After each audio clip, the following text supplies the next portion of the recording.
Let's see. What? Oh no! Flushable wipes! Trash it! Don't splash it!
I've been waiting for this for weeks. I gotta tell you, I am so ready to do this. I even have the bed ready. What? So when you get home, we can get really dirty. Gotta go. Hey, here you go. With all this compost, we're gonna have the best plants in the neighborhood.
Good afternoon and welcome to the December 10th, 2018 meeting of the Orlando City Council. We're going to begin today with the invocation offered by Paducah native James T. Morse, who is the son of the late Samuel and Maddie Wright Morse. He's married to Alicia DeGale Price Morse. They have 3 sons, Damien, Tyler, and Dominique. Dr. Morse entered the ministry in 1979, and he is the proud pastor of the historic Carter Tabernacle CME Church in Orlando, and serves as the presiding elder of the Central Florida District of Christian Methodist Episcopal Churches.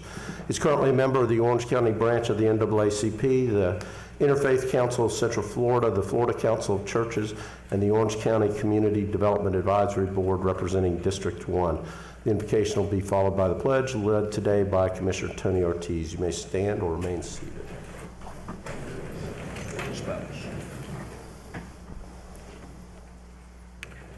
Shall we pray? Almighty and ever-living God, King of kings and Lord of lords, as this session of the Orlando City Commissioners is gavelled into session to begin their work for the people of our great city, we ask you to send down your Spirit upon the women and men of this august assembly. Give them wisdom so that they may lead the city beautiful into peace and prosperity. Grant unto each of them an open mind to listen to each other, to work with each other, to hear the concerns of the people for the common good of all.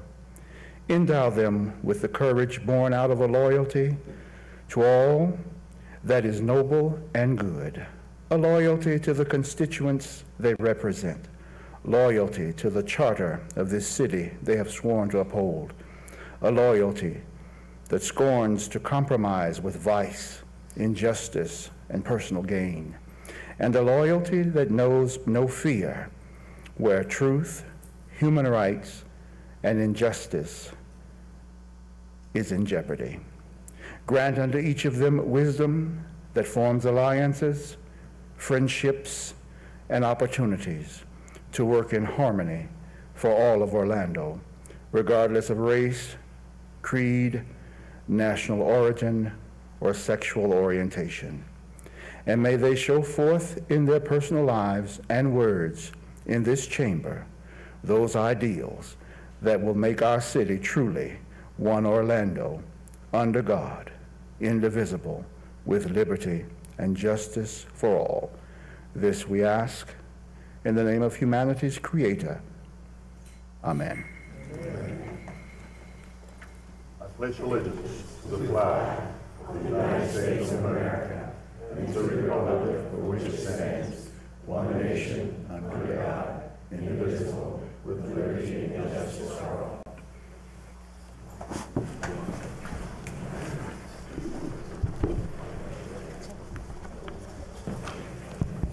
Let's call the meeting to order. Madam Clerk, would you call the roll and make a determination of a quorum, please? Commissioner Gray? Here. Commissioner Ortiz? Here. Commissioner Stewart?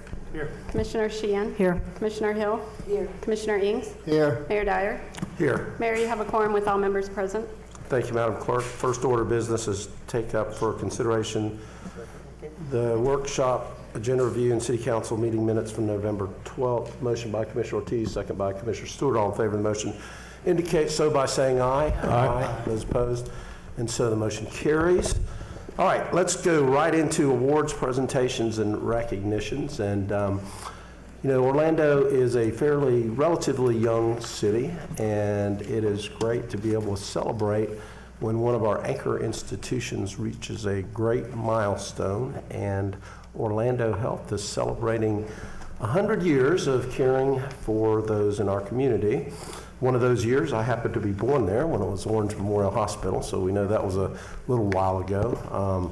David would tell me, though, that they have 3 employees that have served over 50 years with Orlando Health and its predecessors. So that is really a great thing. And let's see, they reached the milestone last November 5th, so about a month ago, a little over a month ago. And we're grateful that David Strong, who's the president and CEO, and Andy Gardner, who's senior vice president for external affairs and community relations, along with members of their staff, are here with us. So I'm going to read a proclamation and then ask David to come to the podium and share a few words. Whereas Orlando Health began serving the Central Florida community on November 5th, 1918 as Orange General Hospital, and whereas Orlando Health continues to uphold its mission to improve the health and quality of life of individuals and communities we serve, and whereas Orlando Health has grown from a single hospital to a healthcare system of 9 wholly owned or affiliated hospitals, and whereas Orlando Health has developed an extensive network of connected care that serves the region's 3 million residents, and whereas Orlando Health is a statutory teaching hospital system that each year trains nearly 300 future physicians to deliver compassionate care and use next generation technology, and whereas Orlando Health annually delivers more than 17,000 babies and treats more than 151,000 admitted patients in more than 582,000 emergency rooms, and whereas Orlando Health continues to the local economy as one of Central Florida's largest employers, and whereas Orlando Health celebrated 100 years of caring on November 5th, 2018, and is eager to begin the next 100 years, inspiring a new century.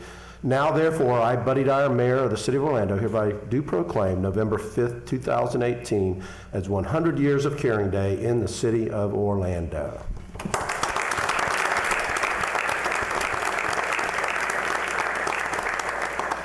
Well, thank you, Mayor. Also, thank you to all of the council members.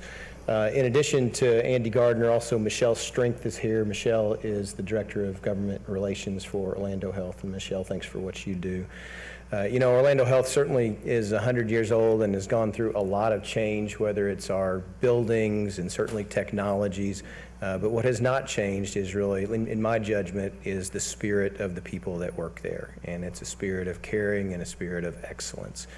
And a quick story that I would like to tell is, as we were thinking about the 100-year anniversary, or birthday, if you will, and celebration, did a lot of research. And we went back and we found the first mention of Orlando Health in the afternoon version of the Sentinel. And so I'll tell you, it was 100 years ago because there was an afternoon version, right?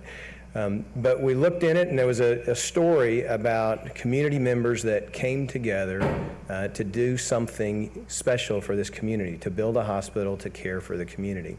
And it was a story that actually was kind of buried in the paper. And after we looked at the story, looked up at the date, and the date of the article was June 12th, 1916. And many of you, if not all of you, will remember that June 12th was the date of the Pulse tragedy. And do you think that any of those members who came together 100 years to the day of the Pulse tragedy had any idea the impact that they would have that morning or every day since? And I think the reminder to me, and I would hope the reminder to you, is that the things that you do as our leaders today will have an impact well beyond any of us know, whether it's a kind deed or a kind word or the things that you'll deliberate today. And so on behalf of Orlando Health, I want to thank you for your leadership. I want to thank you for giving us this proclamation, and we are privileged and honored to be a part of this great community. So thank you. Thank you, David.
I told David that when they see that picture 50 years from now, they'll be wondering why we were wearing festive Christmas holiday stuff on November the 5th, 2018. Tis the season, Mayor.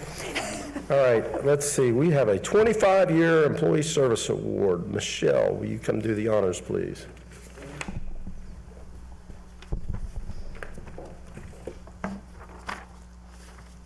Thank you, Mayor Dyer, Commissioners. It is my pleasure to present a 25-year service award to Myrna Michelle. Myrna joined the city in September 1993. Myrna, you want to join me?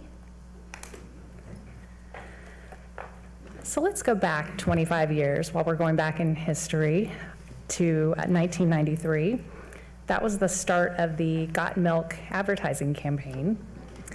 The top movies in 1993 were Jurassic Park and Mrs. Doubtfire. The #1 song in September when Myrna started was Mariah Carey's song, Dream Lover. Apartheid also ended in South Africa in 1993. And until 1993, women were banned from wearing pants on the floor of the US Senate. So that was 25 years ago. But back to Myrna. Myrna was born in Panama and comes from a large family. She has 7 sisters, 5 brothers, 52 nieces and nephews. She has 2 sons that live in Atlanta and Tampa and has 5 grandchildren ranging from 18 to 7 years old. Myrna moved to Florida in 1992 and worked at the Naval Training Center, which is now where Baldwin Park is at. She heard the base was closing down and a friend suggested that she apply at the city.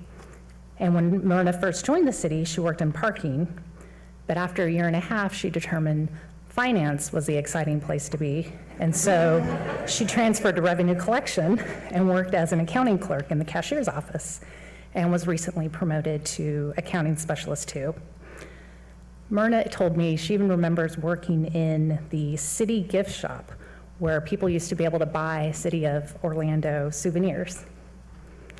So now Myrna's on the 4th floor, but for many years she was a familiar sight to citizens, commercial customers, and employees of the city when she worked in the cashier's office.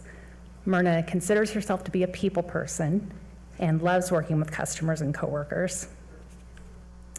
Myrna told me she thanks God and feels blessed for her health. In 25 years with the city, she's only called in sick 1 time. Wow. So, on behalf of your work family and the Office of Business and Financial Services, we're grateful for your 25 years of service and are proud to present this service award to Myrna Michelle.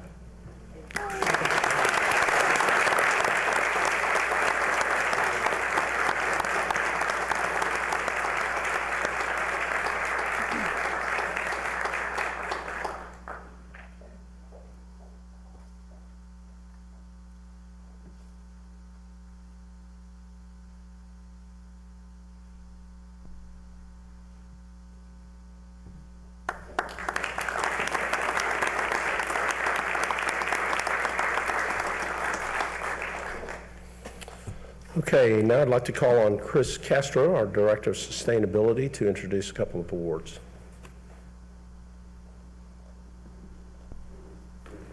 Thank you so much, Mayor and Council. So it's not news to us that Orlando is nationally recognized for a lot of things. Amazing sports and entertainment destinations, public safety, our community affairs, economic development, you name it. The list goes on that Orlando's setting the stage and becoming a model for other cities. And today I have the honor of presenting 2 major awards that City of Orlando has been recognized for our work in sustainability. The first award is the US EPA Southeast Diesel Collaborative Leadership Visionary Award, and this one specifically goes to Mayor Dyer. This award is made annually to government officials who have demonstrated leadership in reducing the impacts of diesel emissions in the Southeast. The long-term commitment and vision to make Orlando a sustainable city and to reduce the environmental impacts of city operations sets the bars for other cities and communities across the country and is worthy of this recognition. The second one comes from an organization called CELI, or the Clean Energy Leadership Institute, and it's the Empower Government Leader Award. This is given to any federal, state, or municipal organization or department that is incorporating clean energy solutions for their jurisdictions. In the past year, the government leader set the bar for public sector through cutting red tape, implementing initiatives, and adopting innovative approaches to accelerating clean energy and energy efficiency. Many of these things are because of the incredible work that not only GreenWorks does, but every department and division throughout our city. GreenWorks is truly a cross-departmental initiative from public works, police, fire, economic development, family parks and recreations, you name it. We are working as a team and in fact have built a culture of sustainability throughout the city. We've committed to 100% transitioning of our fleet vehicles to alternative fuels by 2030. We have transitioned our solid waste trucks recently to 100% CNG, implementing electric vehicles like our Chevy Bolts and Nissan Leafs and many others, expanding electric charging stations at City Hall and other public facilities, and then implementing some pretty groundbreaking energy efficiency strategies both internally here and in the private sector. These are just a few examples as to why Orlando is becoming recognized at the national level. And before I essentially bring up the award, I wanted to mention everyone who's a part of this GreenWorks team to join us for an image with Mayor and our council. We have actually the Stanley Cup of Sustainability with us today. So check this out. Officially, the Stanley Cup. You got to hold this one over your head here, Mayor. Pretty big deal. Please, GreenWorks team.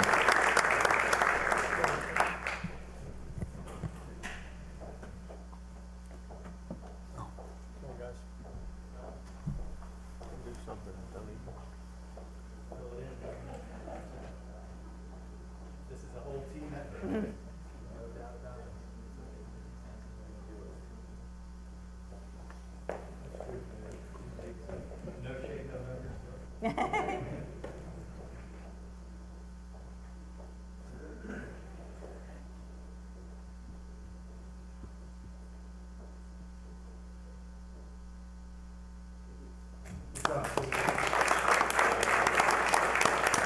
Good job, Tony.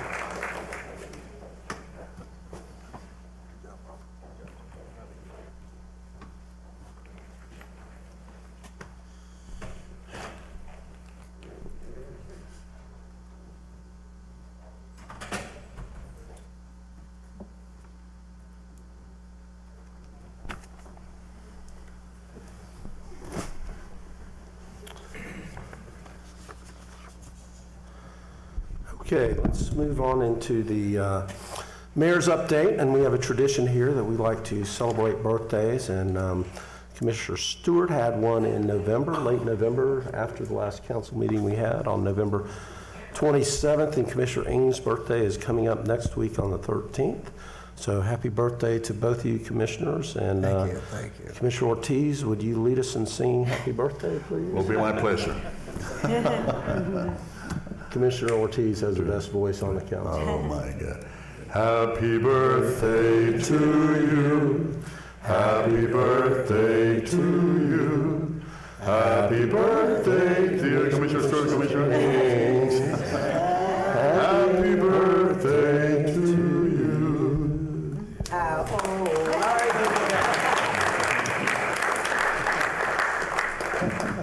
For a short amount of time, Sam and I are the same age. No comment. Till next week. Okay. All right, so we have more than 1,200 events in downtown Orlando every year, but December is a special time of year because it's bowl season, and there's a lot of huge college football fans here. We have the Citrus Bowl Parade coming up on Saturday, the 29th at 9:30, and then we are the only community in the country that hosts 3 bowl games in the same stadium, so that's a thing to be proud of. We kick it off with the Cure Bowl on the 15th, the Auto Nation Cure Bowl, which features Tulane versus Louisiana, and all the proceeds there go to breast cancer research, so that's a very unique bowl game.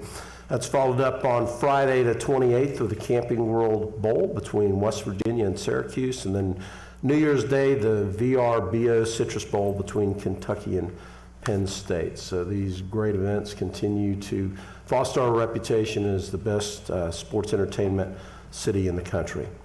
On Saturday the 15th, I invite you to join Commissioner Sheehan and I at Greenwood as we honor fallen veterans during the holiday season as part of the Wreaths Across America Day.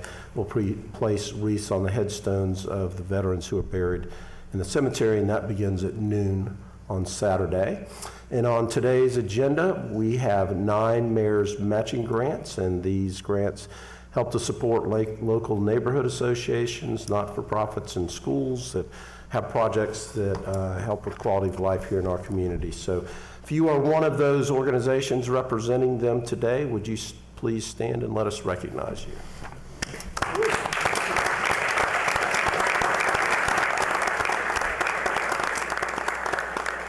Thank you for what you do in our city. And then, Commissioners, today is a bittersweet day. This is our last council meeting of the year. That's not the bittersweet part, that's the good part. But it's also Byron Brooks's last council meeting with the city of Orlando. And Byron's been with the city since I took office, or pretty close to it. He started out as Director of Family Parks and Rec, and then he's been our CAO for 13 years. We did a national search in 2005 for a CAO, and we had the right one right here in our midst, and he has performed in a strong and steady manner for this organization. He's been a friend to us all. He's been a leader. He's been with us through the ups and downs of recession, through the tragedy at Pulse, but also making sure that the trains run on time every single day. There's a lot of things that Byron was responsible for that weren't the high-profile things, like briefing commissioners, for instance, is one of those things. But helping us with challenging budgets during the recession, helping with the development and planning of the medical city, union contracts. There's another fun thing that the CAO got to deal with. But Byron, you're going to be missed, but we wish you great luck over at Orange County. It's going to be wonderful to have the type of relationship that we've always desired to have between the city and Orange County, and I know that as chief of staff, or as chief administrative officer of the county, you'll be able to foster that. We also have a chief of staff going over there, Roseanne Harrington, who's a friend to the city, so I think that we will have some tremendous ability to collaborate and communicate with the county. So I look forward to working with you in your new capacity, and I would like to give you a standing ovation. Absolutely.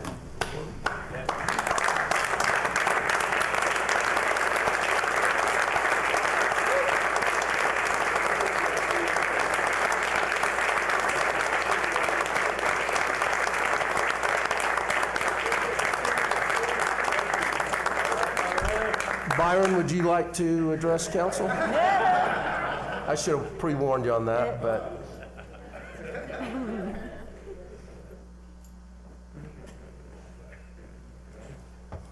Thank you, Mayor, Commissioners, and to just the wonderful folks I've had the opportunity and privilege to work with over these past 15 years. This has truly been a blessing. I mean that in its most direct sense, a blessing from God. I could not ask for more than what I've been able to be a part of these last 15 years, and the friendships that have been developed during this period of time, just the folks I've been able to work with, both within the organization and also within this community, will forever stay with me.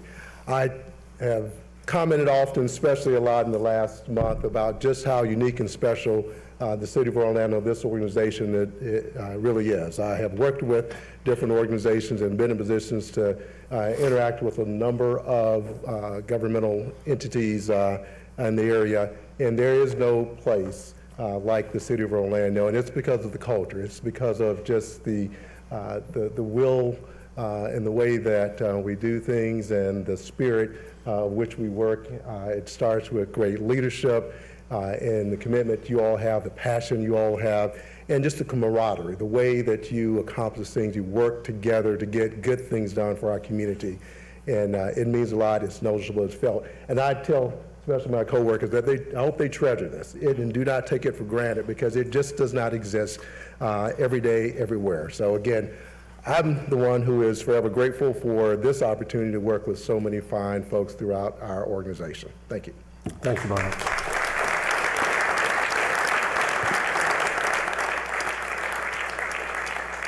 Okay, we are going to move on to the consent agenda, and the consent agenda is a number of items that are acted upon through a single vote of council. We give our commissioners each an opportunity to comment on items from the consent agenda and update you on important happenings from their district. We rotate the order that we do that, and Commissioner Ortiz is first up. Thank you, Mayor. Let me start by stating the fact that we're going to miss Byron tremendously. You are an officer, a gentleman, man of great stature, and his shoes are huge. I don't know who's going to go out and fill them, but you're going to be greatly missed. Although we're going to have you pretty close, is my understanding, but still. Not enough words to describe the kind of person that you are in our book. So thank you so much for everything you've done. I appreciate it. We love you, pal. Before I go into my remarks, I have to say, what a game. UCF, huh? Are they kicking it or are they kicking it? This is our team. I couldn't be prouder of such a great team, and of course they didn't give us a chance to go to the playoffs. That's sad. I think they're afraid of us, is all it is.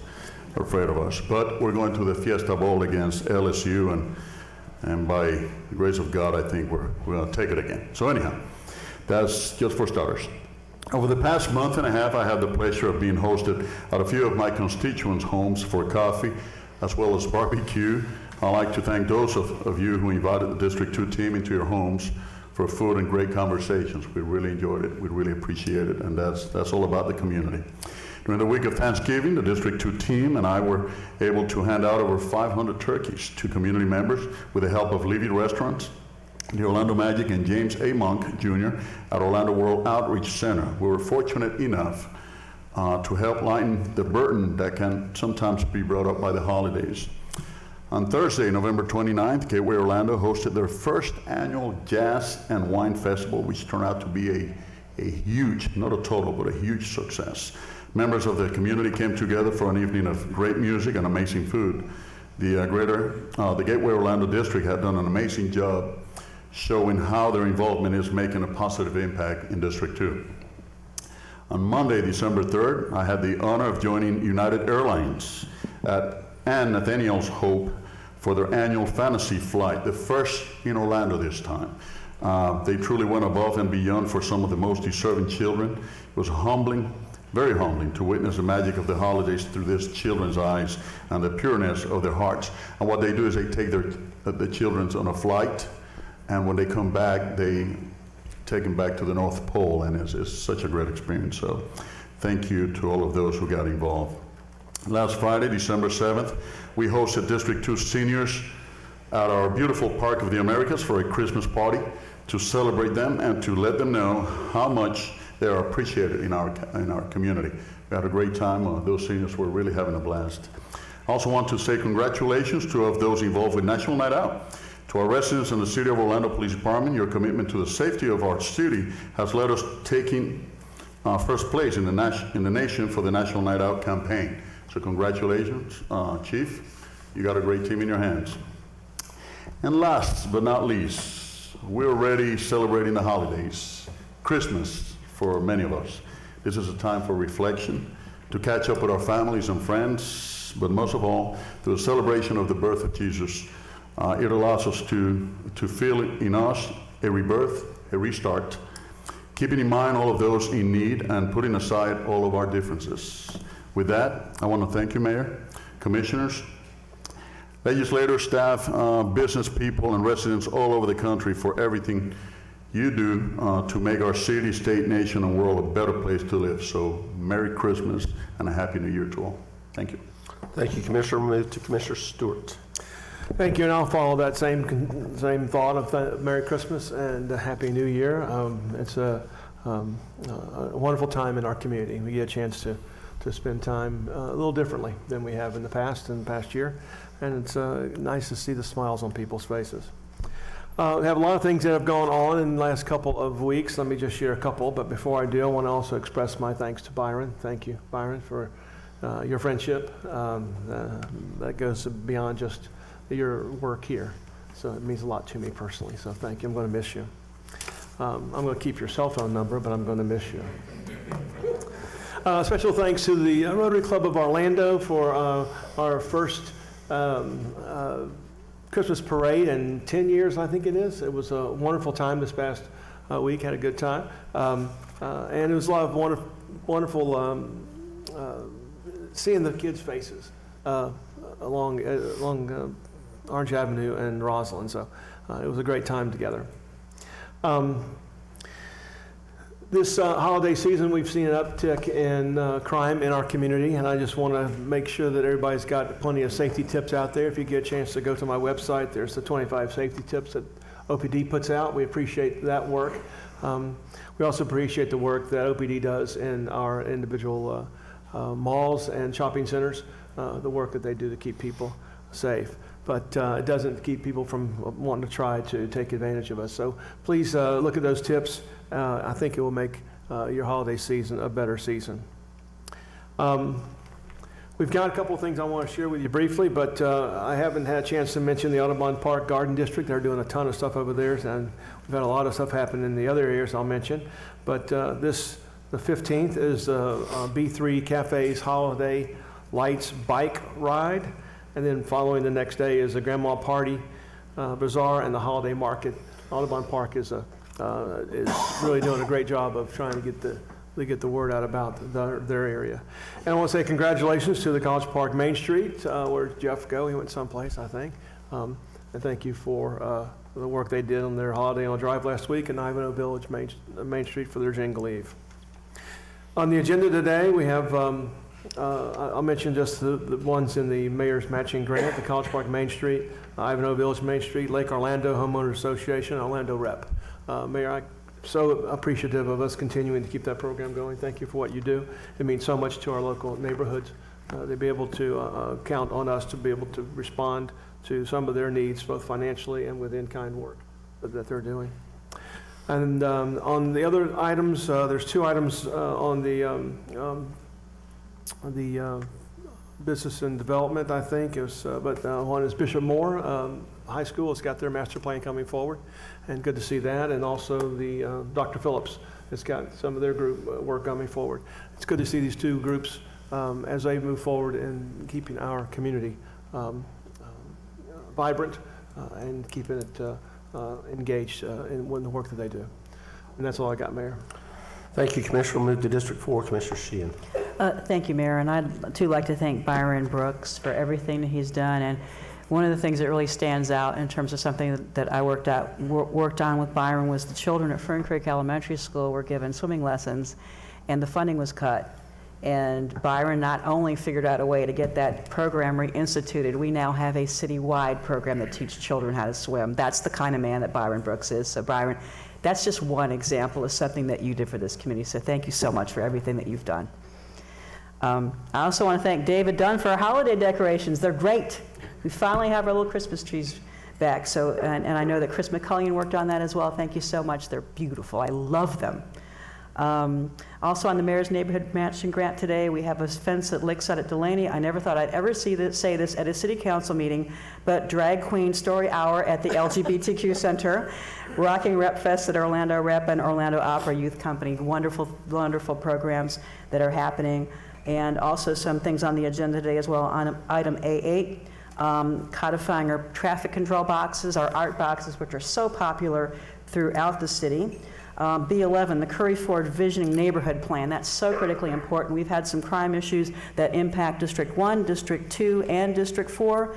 We're working together on that. I think this vision plan is going to be outstanding, and I look forward to working with the other commissioners on this. Wadeview Park neighborhood sign. Finally, we have an encroachment agreement to get that sign up, so thank you so much for staff on that as well. And Mayor, I know this is unusual, but I received a very special Christmas card today, and if you'd indulge me, my friend now, his name is Vince. I don't want to give out his last name for personal reasons. He lives outside of Sandy Hook, Connecticut. He was so affected by the Pulse massacre that he and his wife sent $1,000 to help the families. We used the funding for the Thanksgiving event that we had at Lou Gardens for them. Vince just sent another $1,000, which I received today in a Christmas card. He wants this money to go to the LGBTQ Center. His note with the check said, "For those whose hearts are still hurting, the money will be used for counseling and further assistance for the survivors." So Vince, thank you so much. You're our angel this Christmas, and I'd like to present this check to George Wallace.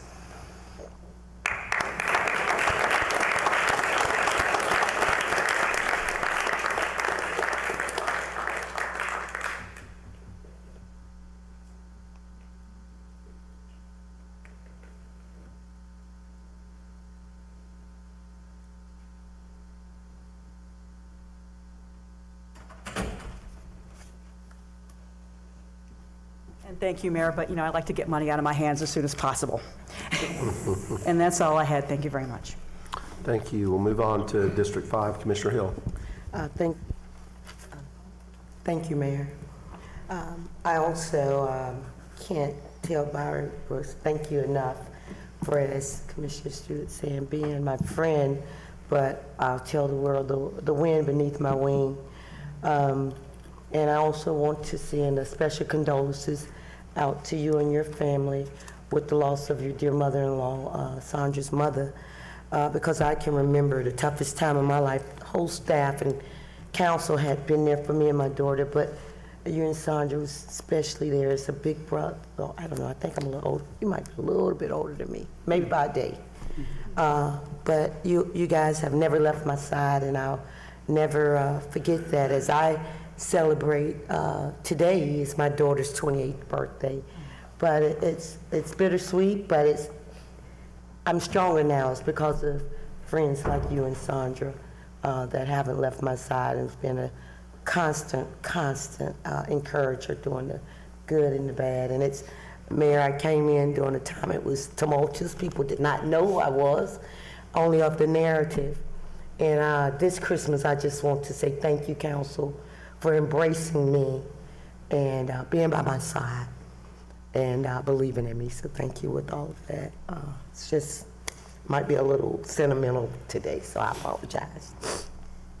With that, I'd like to announce the funeral arrangements for someone that was like a father figure to me and many of the youth that went to Jones High School, and it's the passing of James Chief Wilson, who was the band director for nearly 40 years there at Jones High School. He was our band leader, our surrogate father, a strict disciplinary person that tapped us on our knees when our knees was not high enough, and nor was our toes pointed.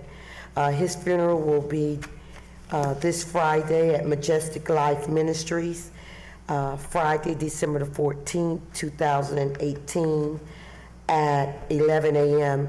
And if you would like to know more about the distinguished gentleman and educator, Chief James Wilson, I would invite you to go on to Orange County Public Schools website that they have done just a great story on Chief James Wilson.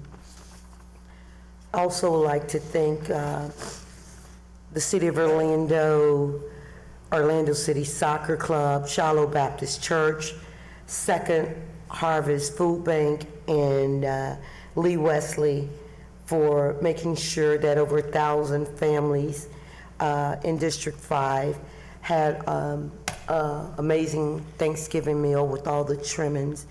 Much of this work that we do, it's not done by in a silo, it's done by the many, and I would like to thank them all for all that they've done this Thanksgiving for the families in District 5.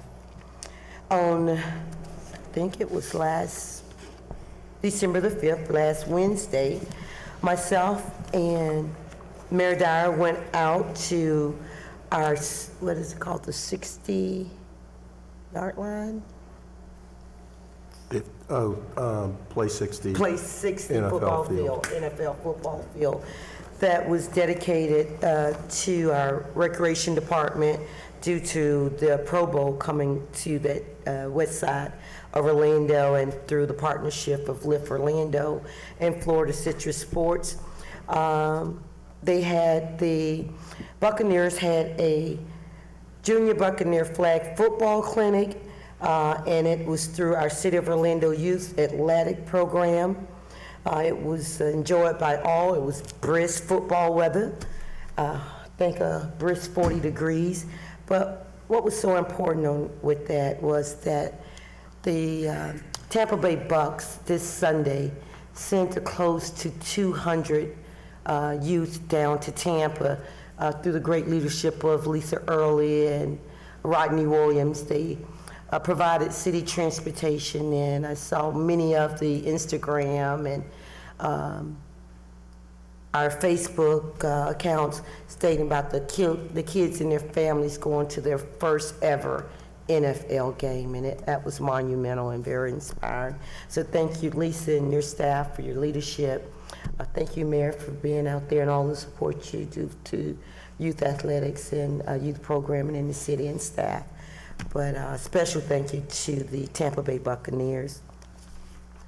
On this Thursday, I'll be joining Chief Rolone and the OPD officers for our annual toy giveaway there in the Paramore area, where we will make sure about 30 kids have bikes, but hundreds of kids will have toys. The officers will be grilling or making hot dogs this year also.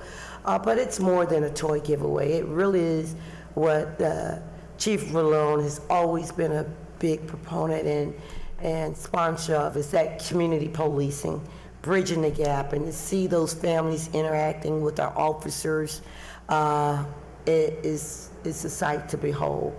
So thank you for your leadership, Chief Rolone, and continuing that legacy of that annual Paramore Bridging the Gap toy giveaway.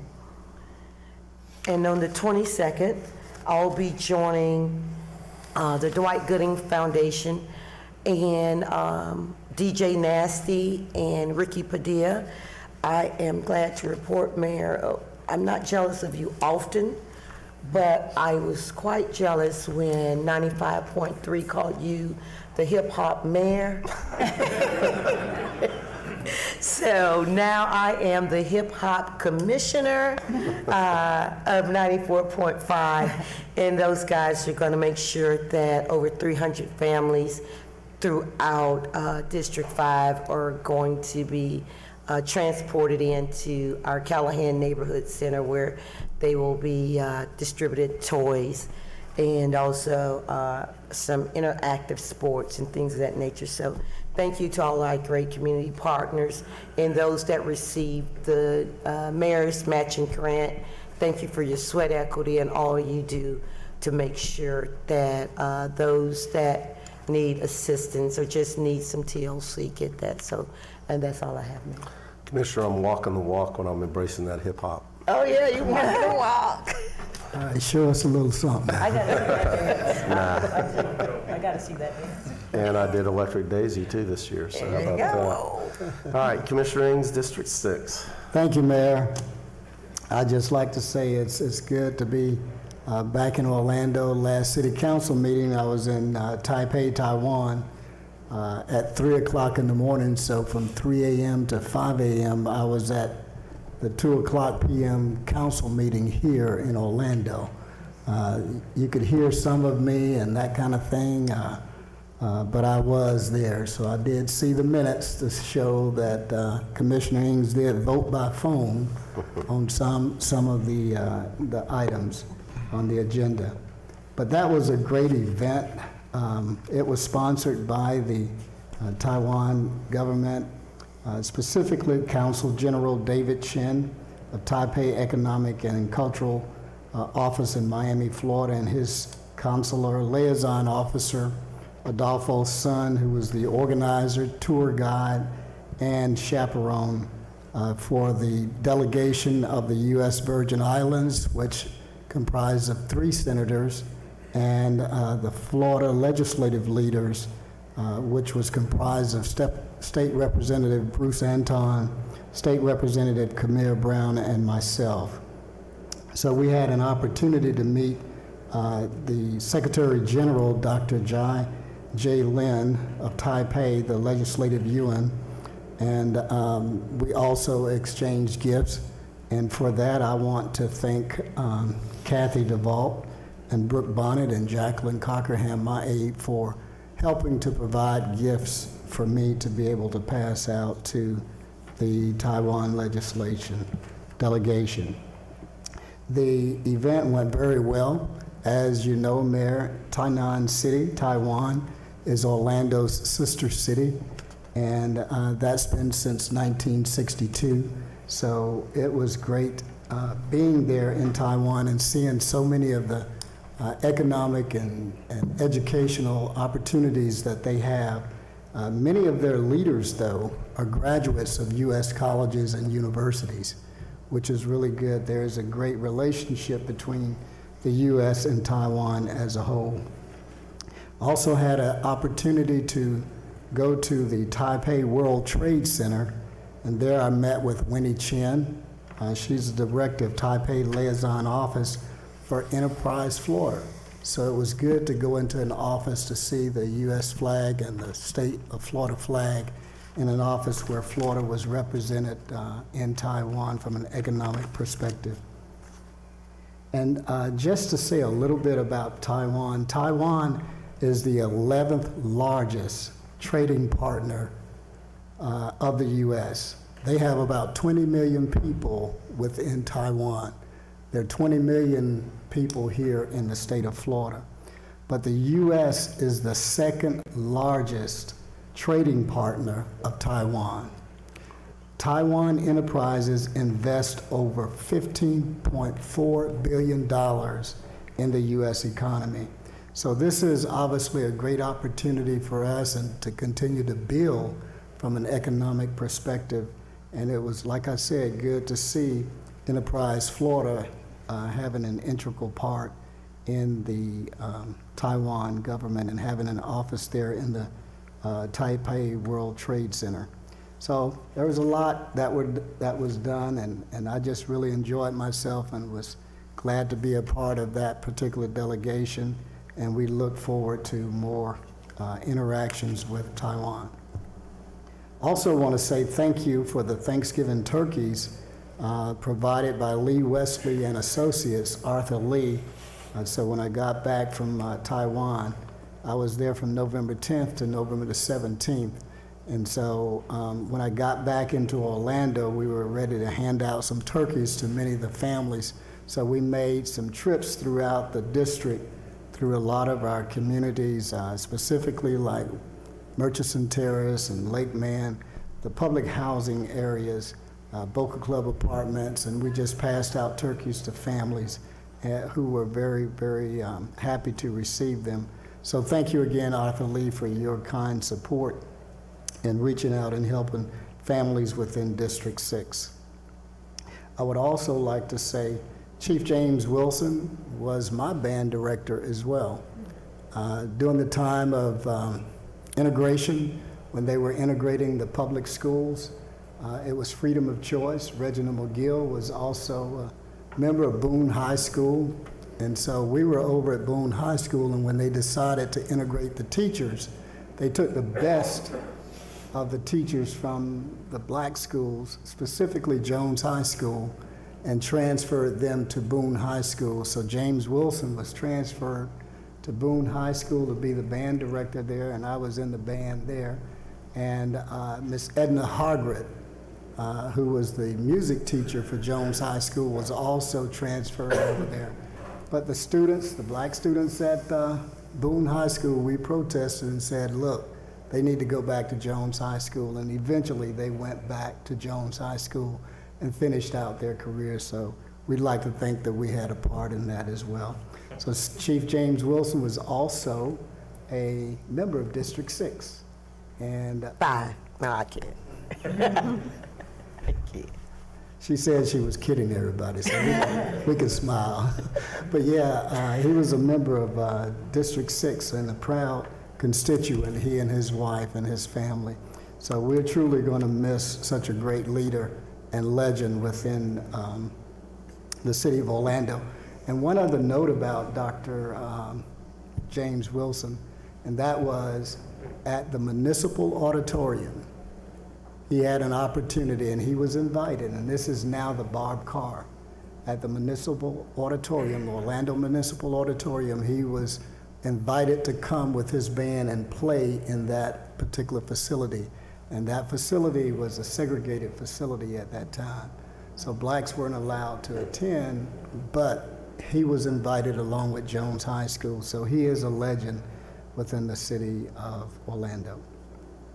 I'd also like to say on this past Thanksgiving, we had a 2018 Seniors Thanksgiving concert.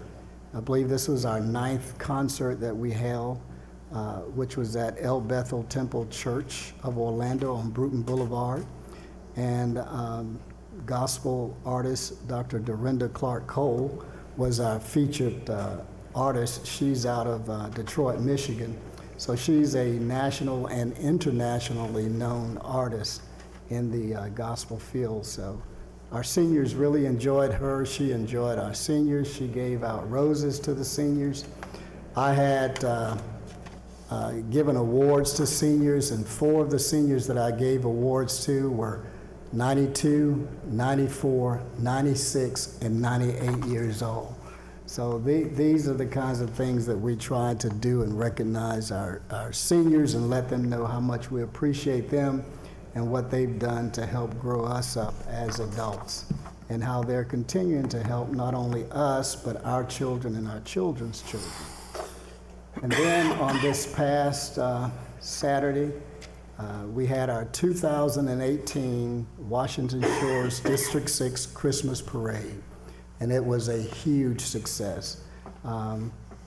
Crowds were early on. They were all sitting out on the sidewalks as we passed on both sides of the streets of Bruton and also Columbia Street and into Hankins Park.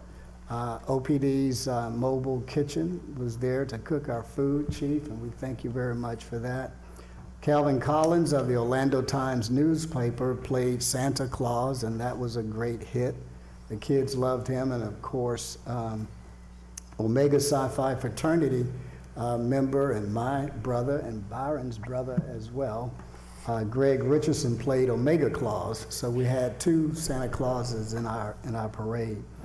And Edward Waters Marching Band, Edward Waters College of Jacksonville, Florida, their marching band was there, and they really wowed the crowd, and it was a really great event. They had a lot of energy to the festivities, and once we got into the park itself, provided even more energy. As well as Eccleston Elementary School marching band, and they had their little instruments, trumpets, drums, saxophone, flutes, clarinets, and it's always good to see. There are over 100 members of Eccleston Elementary School band, but only 50 were there for the parade, and that was still a huge number. We gave away 50 bicycles, toys, soccer balls, basketballs, and we've got our helmets for our bicycles from the Children's Safety Village. So thank you, Children's Safety Village, for supporting us with that. And then on this Saturday coming up, 2018, we're going to have the Holden Heights Christmas Festival at Grand Avenue Park, and that's going to be from 10 a.m. to 2 p.m., and we're going to give away some more bicycles, toys, soccer balls, basketballs, and have a lot of food and fun. I'm gonna get there, I'm gonna get there, I'm gonna get there. Okay, where am I? And I also would like to thank Byron Brooks, our CAO, and like I said, my fraternity brother, Omega Psi Phi fraternity. You wanna make the sound now? All right. I knew you'd like that, Mayor. How about it? So we'd like to wish you much success on your new endeavor as you go over to Orange County government to be the Chief Administrative Officer over there with Mayor Jerry Demings, who's also a Omega Psi Phi fraternity brother of Byron and myself. And maybe Mayor and the rest of the commissioners, with Byron being over there, we should be able to annex some pieces of areas that we've been talking about annexing for a little while. So maybe we can get some movement, because we should have a friendly face. Right, Byron?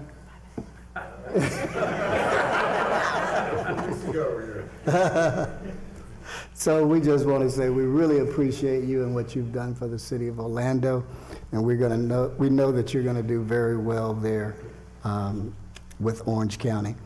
And I'd like to also say thanks to David Dunn and Chris McCullion. Where's David? Okay, thank you. Those Christmas trees with the lights lit, they are just superb. The stars Well, too. the star is great too, but that's downtown. You know, I'm talking about in District 6. Now, if you want to give me a star in District 6, I'd love to have that too. But David, I want to say that many of the people, as we were going on our parade, they thanked me for the Christmas trees, and I accepted that thank you from them. But I know it was you and Chris that helped make this happen, and we really talked about this. Oh, Brian was also helpful with that too. Where is he? Not Brian? Okay. The snowflakes are cool too. Yeah. But I want to say Merry Christmas to everybody, a Happy New Year, and we just pray that we have a great, successful holiday season, that there be no signs and acts of violence whatsoever, but it's all about love and caring for one another. Thank you, Mayor, and that's all. Thank you, Commissioner. All right, Commissioner Gray, bring us in for a landing, please. Thank you very much. I'll try to not put us in the annexation mode. Thank you. Byron, I'm going to make it unanimous and tell you how much I've enjoyed working with you, and for all the things that I've said. But one thing I've always admired, you are one of the hardest working people I've ever been around. So I've read a lot of books, and they say some are smart, some aren't, but you can't beat hard work. So congratulations, thank you, best of luck. We're going to miss you. A couple of things in the neighborhood I wanted to mention. On November 20th, we did a turkey Thanksgiving giveaway for our folks in Citrus Square, the residents. We partnered with Amazon, and it was a great way for Amazon to kind of introduce themselves to the neighbors. So I want to thank the staff OPD, OFD for showing up to help entertain the kids. You guys are great, so thanks for that. November 27th, OUC was kind enough to come out to Lake Nona and share some of the efforts they're putting forth on the sustainability side. And it was great. The neighbors commented to me, it's great to see OUC when the power's on, not just off. So thanks to the OUC folks. And then coming up this Saturday, we have our annual shopping spree with the kids from Citrus Square. So Ed, we'll see you at 5:45. You in? Good man. On the agenda, two things. C15 is an annexation request. Mayor, I filed my conflict. It's a business partner, so I've got to abstain from that. And then one of the agenda items I'm struggling with, not because I don't agree with it necessarily, I just don't understand it, and that's B19, our budget resolution. Look, here's my position. There's 25 items totaling $21 million that we're allocating, and 7 of those are over $1 million. So I'm not suggesting they're wrong or they shouldn't be spent. When we're spending $21 million with virtually no discussion or vetting, I'm struggling with that. And again, I want to be clear, not suggesting they're not appropriate. I just don't understand them. So I'm struggling. I don't know what to do. I guess I could make a motion and ask that we defer that and talk about it, which I will do. And if nobody accepts that, then I'll have to be a no. But again, I'm not comfortable spending that much money without talking about it beforehand. So I'd like to make a motion that we move B19 to the next meeting to discuss it. I don't know whether we do that in a workshop before or we just spend more time with each individual commissioner to talk about it. I'll accept that motion. Let me just make sure on something. Are there any of those items that are time sensitive that Brian or Chris that need to be voted on for this meeting?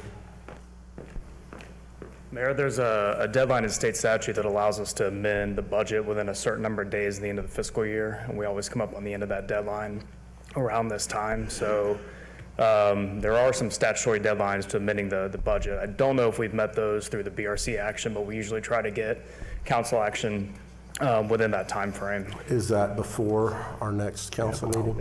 It's now in December. I'll also make a note just that we're not spending the money, we're appropriating it for projects. All those contracts that come back, they're going to follow under our standard procurement policy. So if they trigger certain dollar amounts or if they require competitive bids or CCNA type bids, we're still going to follow those types of procedures. So Commissioner, do you understand that the money's being appropriated but not spent? So any of the items would have to come back for council approval whenever the contract, I don't know. Fair enough, good. I'm fine with this, so I'll withdraw that motion. Good. In the future, as we're doing these, selfishly, I'll speak for myself, more notice about how we're spending and budgeting our dollars helps.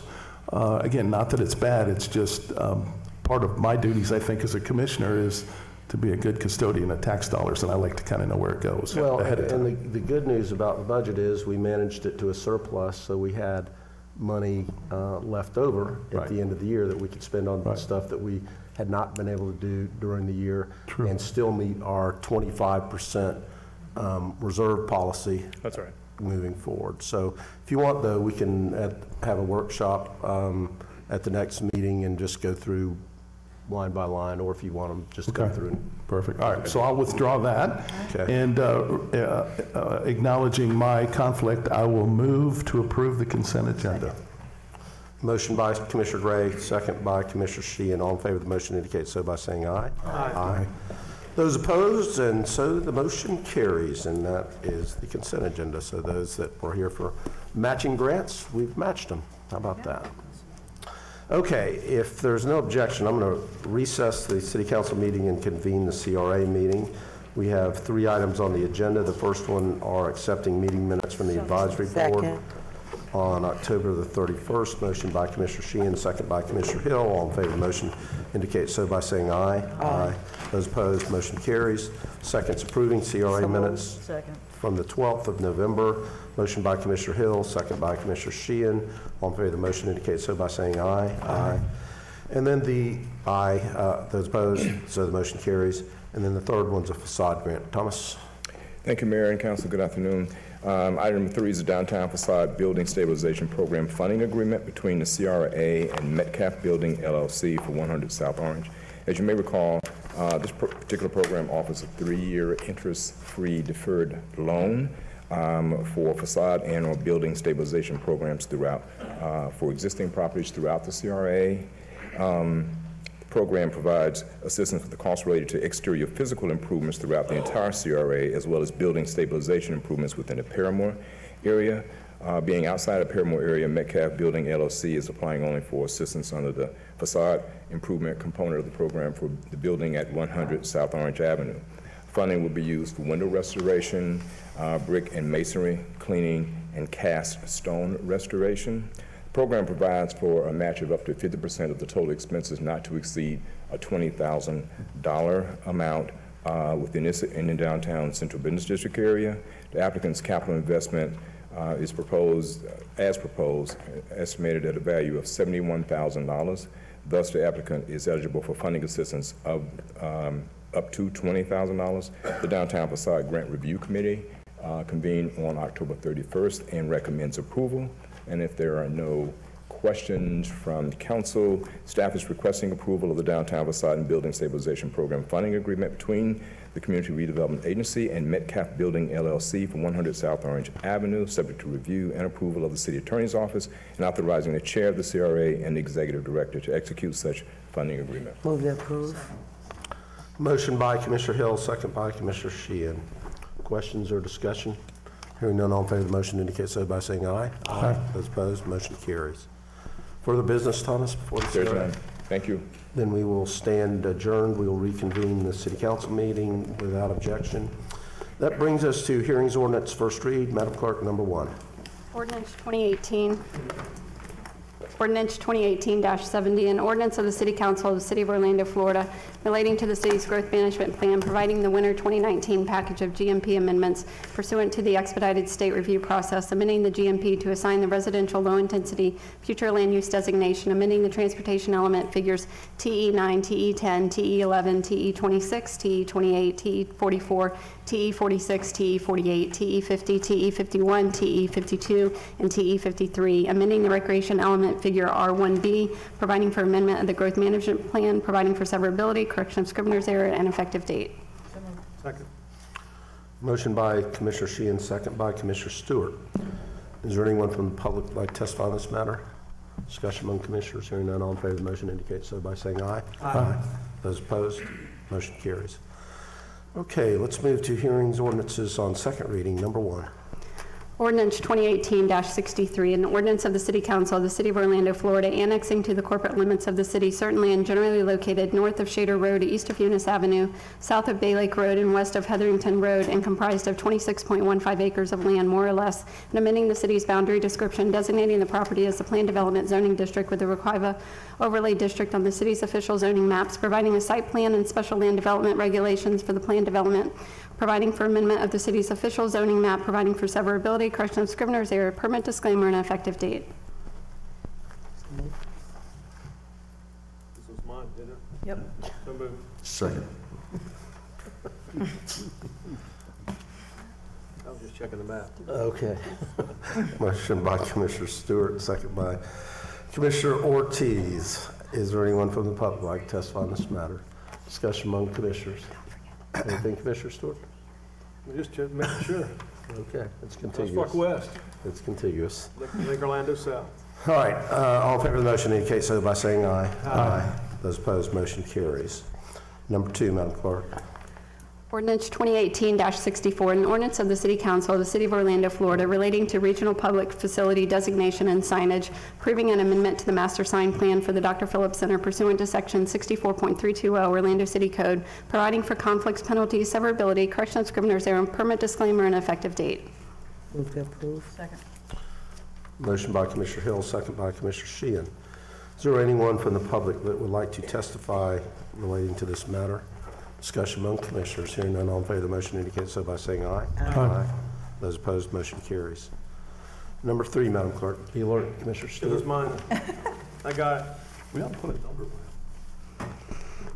Ordinance 2018-65, an ordinance of the City Council of the City of Orlando, Florida, annexing to the corporate limits of the city certain land generally located south of Indiana Avenue, west of I-4, north of Harmon Avenue, and east of Formosa Avenue, and comprised of .16 acres of land, more or less, and amending the city's boundary description, amending the city's adopted growth management plan to designate the property as residential low intensity on the city's official future land use maps, designating the property as the 1-2 family residential district with the traditional City and Wekiva overlay district, R-2ATW, on the city's official zoning maps, providing for amendment of the city's official future land use and zoning maps, providing for severability, correction of Scrivener's error, permit disclaimer, and effective date. So moved. Motion by Commissioner Stewart, second by Commissioner Ortiz. If anybody's wondering why we're joking around on this, we have a policy that if the ordinance relates to property in one of the commission districts associated with that commission district, we give that district commissioner the courtesy of being able to make the motion on the particular ordinance. So Commissioner Stewart had fallen asleep on one of the ones that came up, so we were just making sure that he was alert to the fact that one of those was coming up. Thank you, Mayor. I appreciate you not trying to embarrass me. Okay. All in favor of the motion indicate so by saying aye. Aye. Those opposed, motion carries. Number 4, Madam Clerk. Ordinance 2018-67, an ordinance of the City Council of the City of Orlando, Florida, designating certain land generally located west of Nokusi Road, north and east of Boggy Creek Road, and south of the Lake Nona Plan Development, and comprised of 1,169.4 acres of land, more or less, as the Plan Development District with the Airport Noise Overlay District in part, and the Plan Development District with the Airport Noise Overlay District and the Resource Protection Overlay District in part, providing the development plan and special land development regulations of the Plan Development District, providing for severability, correction of Scrivener's error, permit disclaimer, and effective date. Move to adopt. Motion by Commissioner Gray, second by Commissioner Stewart. Is there anyone from the public that would like to testify on this matter? Discussion among commissioners. Hearing none, all in favor of the motion indicate so by saying aye. Aye. Those opposed, motion carries. Okay, let's move to ordinances on first read, Madam Clerk. Ordinance 2018-68, an ordinance of the City Council of the City of Orlando, Florida, amending Chapter 58, Orlando City Code to update the regulations regarding substantial improvement of longstanding non-conforming structures, and amending Chapter 66, Orlando City Code to amend the definition of substantial improvement, providing legislative findings and for severability, codification, correction of Scrivener's error, and effective date. So moved. Second. Motion by Commissioner Sheehan, second by Commissioner Hill. Is there anyone from the public that would like to testify? Discussion among commissioners. Hearing none, all in favor of the motion indicate so by saying aye. Aye. Aye. Those opposed, motion carries. Number 2. Ordinance 2018-69, an ordinance of the City Council of the City of Orlando, Florida, relating to historic preservation, designating certain rural property generally located at the southeast corner of Poinsettia Avenue and DeSoto Circle, addressed as 324 DeSoto Circle, as an Orlando historic landmark, providing for severability, correction of Scrivener's errors, and an effective date. So moved. Second. Motion by Commissioner Stewart, second by Commissioner Ortiz. Is there anyone from the public that would like to testify? Discussion among commissioners. Hearing none, all in favor of the motion indicate so by saying aye. Aye. Those opposed, motion carries. Number 3. Ordinance 2019-1, an ordinance of the City Council of the City of Orlando, Florida, relating to historic preservation, designating certain real property generally located north of Pappy Kennedy Street, east of Amaris Avenue, west of Florence Avenue, and south of Booker Street, addressed as 4165 and 4173 Pappy Kennedy Street, as an Orlando historic landmark, providing for severability, correction of Scrivener's errors, and an effective date. Move to approve. Second. Motion by Commissioner Ings, second by Commissioner Stewart. Commissioner Ings, would you like to explain the significance of that particular home? You know, I was watching the screen here, and so... Pappy Kennedy? No. As you were talking and I was looking here, you know, it was kind of delayed and stuff. But yes, this is an opportunity for us to really showcase Pappy Kennedy's home as a historic landmark. Pappy Kennedy is the first black city commissioner elected to this Orlando City Council. And that is a great thing. And Pappy Kennedy was just truly a great member of the society, Orlando Society, and he was very bold enough to even make this run. And back during that day when we talk about Florida having problems with ballots, well, they found ballots in the trash can out there in Washington Shores. Really, they did. And so they had been tossed out and gathered and brought back. and Pappy Kennedy won the election, and that was a citywide election for all of the commissioners at that time. So thank you, Mayor, for bringing that up. All right, all in favor of the motion indicate so by saying aye. Aye. Those opposed, motion carries. And number 4. Ordinance 2019-2, an ordinance of the City Council of the City of Orlando, Florida, amending Chapter 39, Orlando City Code, Orlando Traffic and Parking Code by amending Section 39.68 to increase various fine amounts, providing for severability, repeal of conflicting ordinances and actions, codification, correction of scrivener's error, and effective date. So moved. Motion by Commissioner Ing, second by Commissioner Hill. Is there anyone from the public that would like to testify? Discussion among commissioners. Hearing none, all in favor of the motion indicate so by saying aye. Aye. Those opposed. And so the motion carries. Okay, we have one other item of business for general appearances, and that is a quasi-judicial hearing. We have a recommended order from the hearing officer in case number QJ 2018-004 relating to the request for a major certificate of appropriateness for property located at 125 Wisteria Avenue. The petitioner is Jeffrey Phillips. So, Mr. Forbes, if you would come forward, our historic preservation officer, and give us the background on the case, and then we'll hear from the petitioner. All right, thank you, Mayor. Good afternoon, commissioners. This is QJ 2018-004, HPB 2018-10113. Get that presentation going.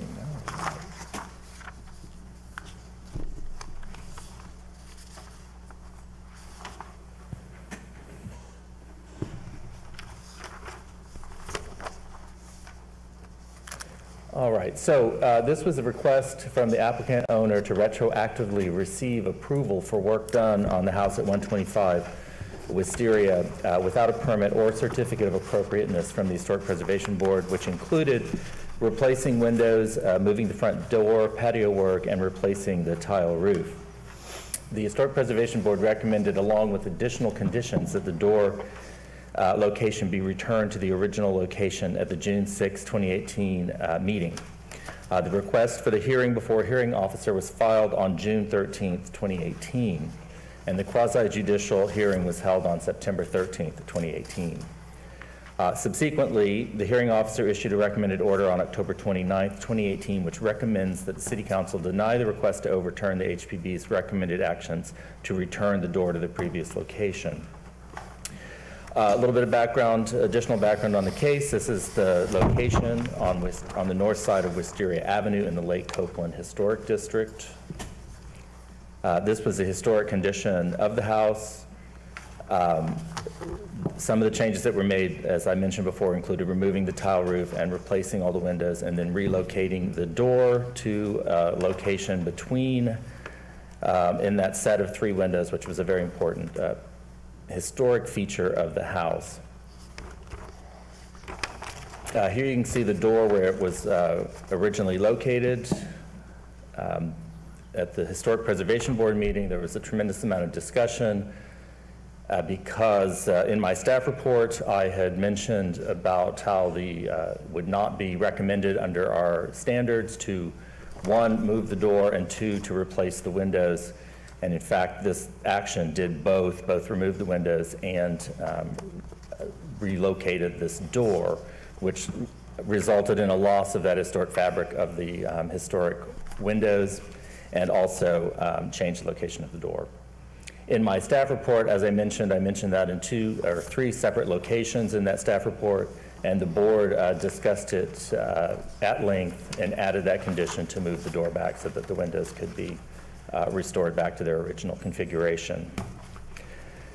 Staff recommends approval of the request subject to conditions of approval. The Historic Preservation Board agreed with the staff recommendation to approve with staff conditions and added to condition number 6 that the front door and windows on the front porch shall also be restored to their original location and configuration. The hearing officer recommended that the decision of the Historic Preservation Board should be affirmed. As you know, council may adopt the recommended order with changes. or direct staff to prepare a revised order. And of course, with number 2, council must state reasons for changes, including changes to the findings of fact concluded by the hearing officer. So staff is recommending accepting the hearing officer's recommended order to denial the appeal. And available for any questions if anyone has them. Okay, there are questions of Richard, and then we're going to hear from the petitioner. Any questions? Commissioner Stewart. Were these original changes made without permit? Correct. And then it was determined and brought to the HPB after that? That was a code enforcement action, and so the case was then brought as a retroactive case before the Historic Preservation Board. Any other questions? Just one question. Was the... Go ahead, Commissioner. I apologize. Oh, I unmuted it. Was the homeowner, did they come in prior to and knowing that this was a historic district and that you would need permitting prior to renovation? Well, this is one of our older residential historic districts, dates from 1983. No attempt was made to come in and seek any kind of approval. Okay, thank you, Richard. So section 2.209 of the Orlando City Code provides that council has no obligation to entertain comments or argument from anyone during the consideration of the recommended order, but we may allow up to 10 minutes for each party for oral presentation. Historically, we've given each party 5 minutes. I have 2 cards, I guess, as representing the petitioner himself, Jeff Phillips, and then William Murphy. So what I'll do is give you 10 minutes and you guys split the time however you want to do it.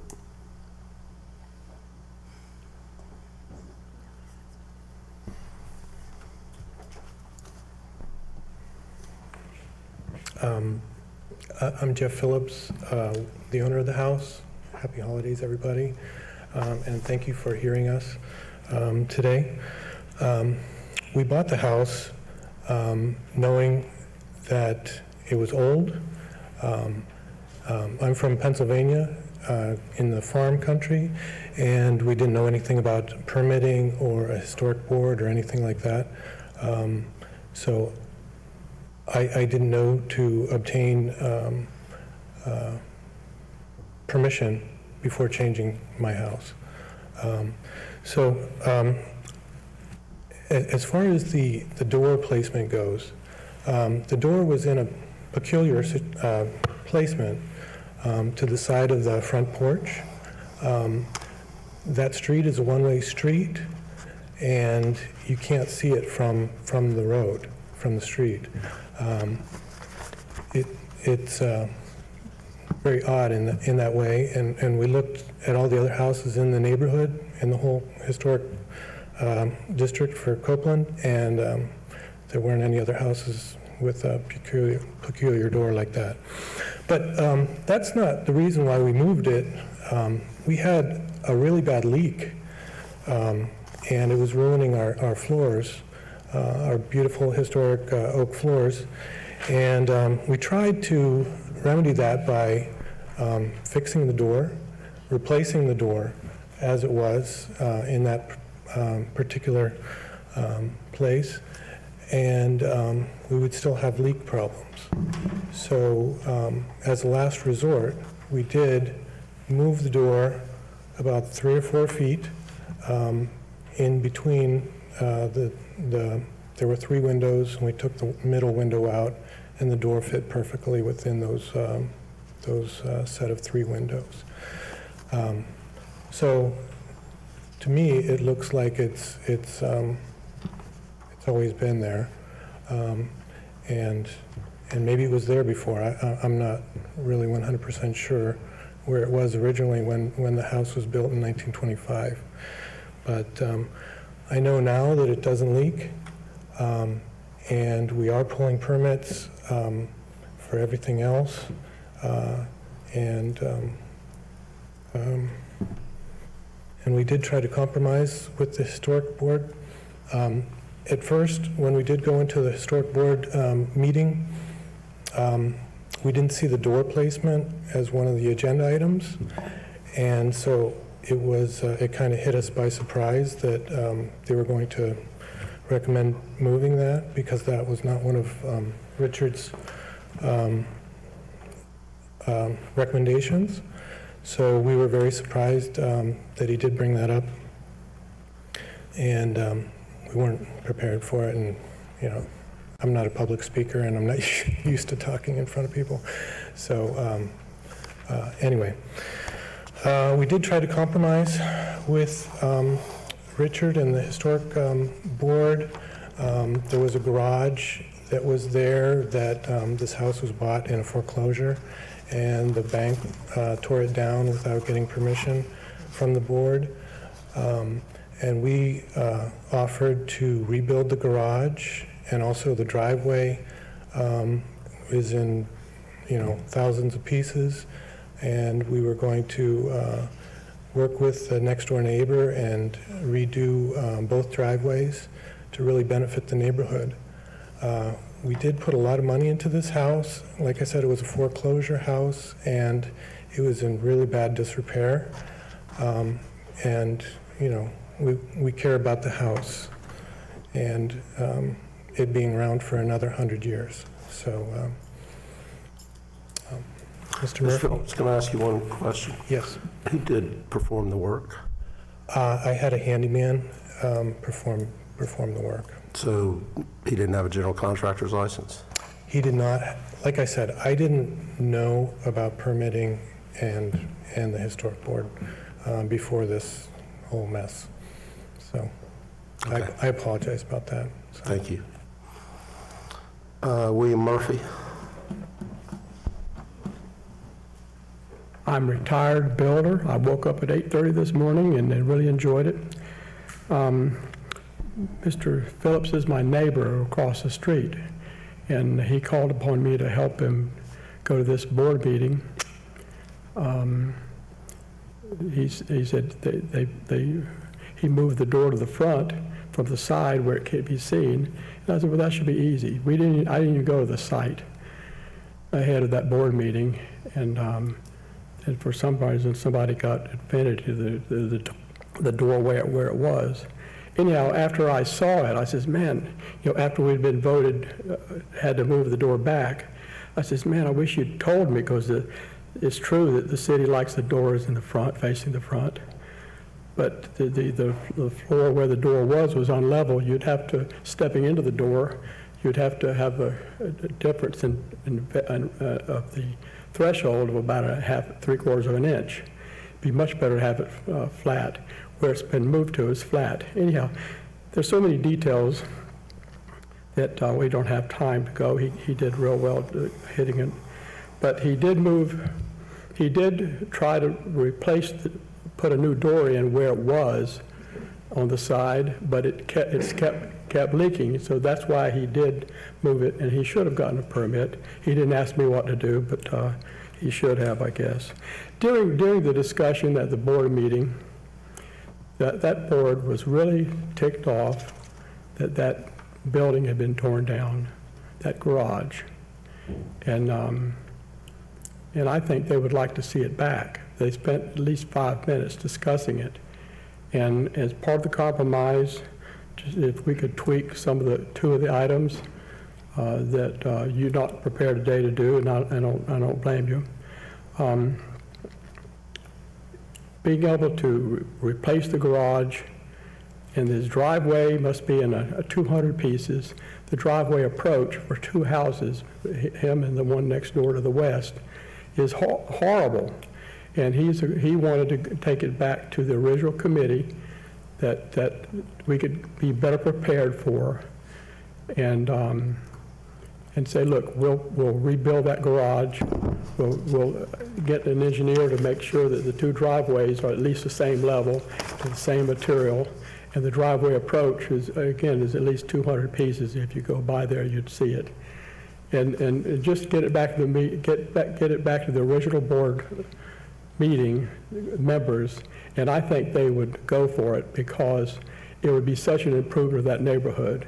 And if we told them about all the problems with that door, where it used to be, and the leaks, you can't have a front door that is just a couple, 3 feet from where the water pours down on it during a rain. So anyhow, that's all I'm asking today is if Mr. Forbes would go along with letting it go before the first board, because we will give an opportunity to give them the full scope of everything about it. That's all we're wanting. We're not trying to get any favors. We're just trying to see if they'll negotiate with if they'll let us do this, then we'll do that. It'll be a win-win situation, I assure you. If you have any questions, I'll be glad to answer them. Questions? I cleared the queue, I don't know if you were in there for questions or I hadn't cleared it from the last discussion. So Commissioner Hilda and Commissioner Ortiz. I guess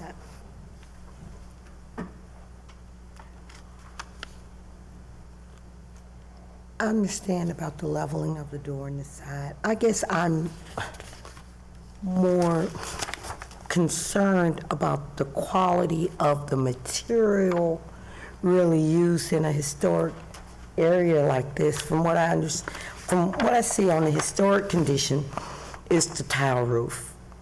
And then to see a low-grade shingle roof. Just let me continue on. A low-grade shingle roof. I'm not really concerned about the placement of the door, but the quality. Here we see a door that is a historic door, nice oak wood, and then to put somewhat vinyl windows and vinyl doors. That's what the character was lost of this. Ms. Murphy, I'm sorry. Okay. Finish. I'm actually, we're good. This isn't a question. This is comment, right? Yes, sir. Okay. It's just Is it a question or a comment? a comment, just comment. Okay, we're in the discussion. To staff and my concerns is the quality of the material. The character of the house has been lost. The historic piece has been lost with the removal of the tile roof and replacing it with truly some low-grade materials. Me personally, I wouldn't be real concerned to understand the damaging of your floors by the door being replaced, but the quality of doors and windows that you replaced it with is my true concern, Richard. I don't know if the resident or the homeowners willing to replace these materials with something of a historic value and character. I can speak to that a little bit. The real issue here is about Richard, would you also speak to, I guess you had some ongoing discussions related to resolving this in some fashion other than this? Well, because of the way this has gone to quasi-judicial hearing, I think Roy can expound on that. That is the issue at hand here, is the placement of that door. The board did approve the project in terms of the putting on a replacement tile roof that would have matched the original.